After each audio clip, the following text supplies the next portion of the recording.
Okey, Assalamualaikum. Hari ni ada Nova 2.0 tahun 2012-2014. Masalah dia punya enjin dia bergegar rasa sampai ke steering tau. Jadinya bila kita check boleh tengok ni. Mounting dia, ni mounting enjin.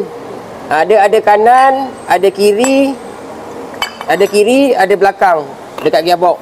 So ada 3 lah. Bila kita tengok ni, dia punya mounting ni dah habis lah ni. Ni boleh tengok. Ni dah pecah, memang dah keras lah ni saya cakap.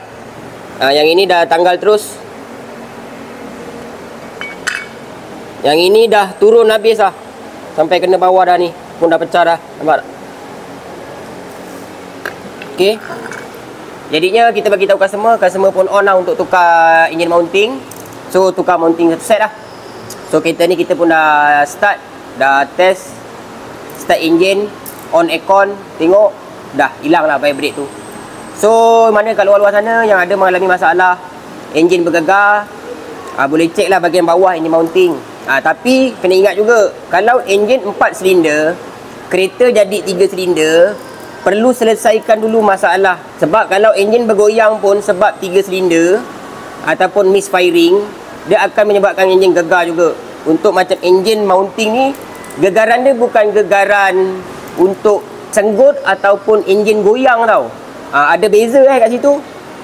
Enjin stabil macam biasa, tapi vibration tu rasa sampai ke dashboard. Itu kemungkinan besar baru enjin mounting. Kalau kita bawa dah senggut, tarik-tarik, cek dulu bahagian enjin. Bahagian pengapian ataupun bahagian fuel pump, fuel filter.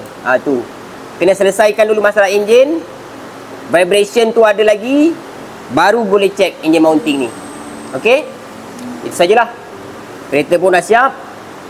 Assalamualaikum.